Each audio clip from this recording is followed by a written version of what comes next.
আমাদের দ্বিতীয় স্বাধীনতার 8 মাস পরে আমরা এখানে জমায়েত হতে পেরেছি। আমরা যেসব দাবিতে জমায়েত হয়েছি আজকে, সেটি আমাদের জন্য গর্বের কিছু নয়, বরং এটি আমাদের জন্য লজ্জার। 5ই আগস্ট সিদ্ধান্ত হয়ে গিয়েছে হাসিনার পুনর্বাসন আওয়ামী লীগের পুনর্বাসনের প্রতীক। সারা বাংলাদেশের মানুষ রেড কার্ড দেখিয়ে দিয়েছে 5ই আগস্ট। 5ই আগস্টের পরে 5ই আগস্ট আমরা সিদ্ধান্ত জানিয়ে দিয়েছি, এই ভূখণ্ডে আওয়ামী লীগের আর পুনর্বাসন হবে না। সেই আওয়ামী লীগ আমাদের দাড়ি টুপিওয়ালা ভাইদেরকে বাইতুল মুকাররমের সামনে থেকে টেনে টেনে রাস্তায় নামিয়ে এনেছিল, সেই আওয়ামী লীগের আর পুনর্বাসন হবে না।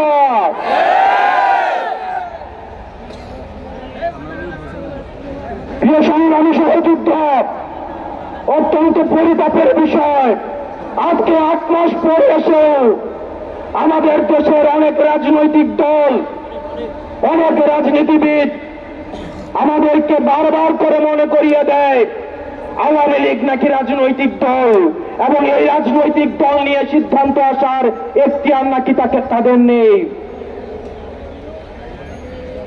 ডক্টর মোহাম্মদ ইউনূস গত কিছুদিন আগে বলেছেন আগামী নির্বাচনে আওয়ামী লীগ অংশগ্রহণ করবে কি করবে না সেটি সিদ্ধান্ত নাকি আওয়ামী লীগের।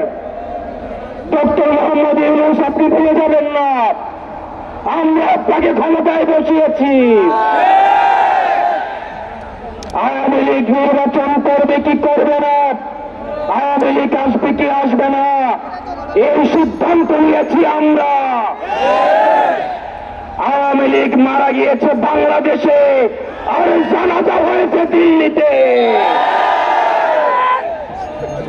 আমার ভাই আবরার এবং শহীদ আবু আলিফের রক্তের উপরে পাড়া দিয়ে এই আওয়ামী লীগ বাংলাদেশে আসবে না।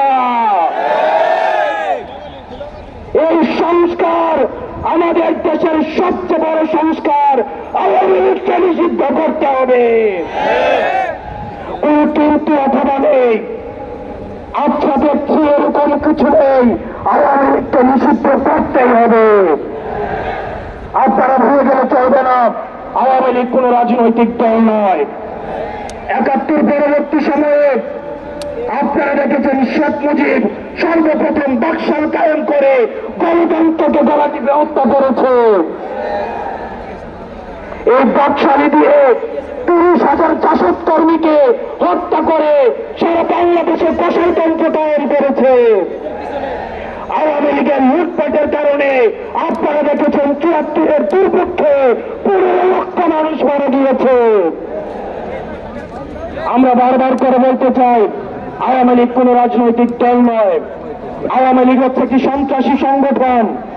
এই সন্ত্রাসী সংগঠনকে নিষিদ্ধ করার মধ্য দিয়েই আমরা সংস্কার করতে চাই।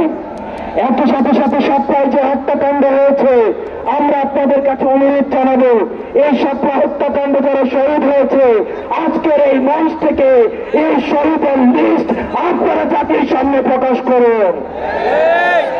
একই সাথে সাথে হাসিনার এই ফাঁসি না হওয়া পর্যন্ত প্রয়োজন হলে আমাদের শেষ রক্তবিন্দু দিয়ে এই তরুণ প্রজন্ম আমরা হাসিনার ফাঁসি নিশ্চিত করা পর্যন্ত আমরা আন্দোলন চালিয়ে যাব।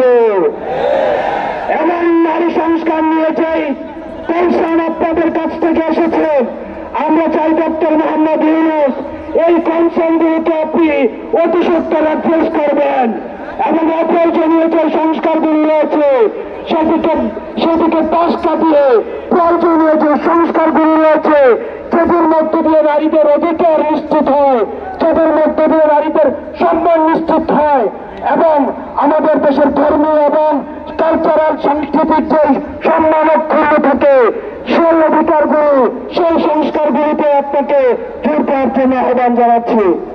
আপনারা ভালো থাকবেন, সুস্থ থাকবেন।